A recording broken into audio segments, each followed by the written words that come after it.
Hi everyone. Cricket ప్రపంచాన్ని తన గురించి మాట్లాడుకునేలా చేసిన 14 సంవత్సరాల కుర్రాడు వైభవ్ సూర్యవంశీ. ఈ వైభవ్ సూర్యవంశీ జీటీతో జరుగుతున్న మ్యాచ్లు అయితే విధ్వంసం సృష్టించాడని చెప్పొచ్చు. ఈ విధ్వంసకరమైన బ్యాటింగ్ అయితే క్రికెట్ ప్రపంచం తన గురించి మాట్లాడుకుంటుంది.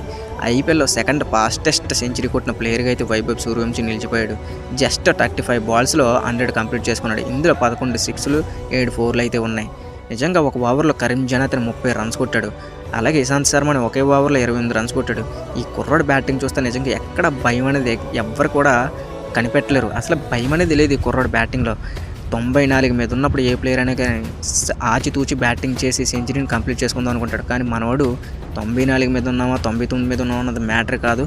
టీం గెలవాలని ఆల్రెడీ మనవాడు అయితే మ్యాచ్ నిజంగా 94 మీద ఉన్నప్పుడు 6 కొట్టి సెంచరీ కంప్లీట్ చేశాడు. ఆ సెంచరీని అయితే మామూలుగా సెలబ్రేట్ చేసుకోలేదు. RR dugout. ఈ కుర్రాడు కన్నా రాహుల్ ద్రావిడ్ ఎక్కువ హ్యాపీగా ఫీల్ అవ్వరు. ఎందుకంటే ఆర్ఆర్ మేనేజ్మెంట్ ఎప్పుడు కూడా యంగ్స్టర్స్ని బ్యాక్ చేసుకుంటూ వస్తారు.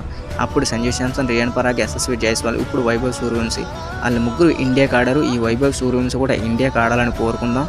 ఈ కుర్రాడికి బ్రైట్ ఫ్యూచర్ ఉండాలని కోరుకుంటూ సెలవు తీసుకుందాం. అలాగే ఈ వీడియో మీకు నచ్చినట్టయితే లైక్ చేయండి, కామెంట్ చేయండి, మన ఛానల్ని సబ్స్క్రైబ్ చేసుకుని మీ సపోర్ట్ చూపిస్తారని కోరుకుంటున్నాను. జై.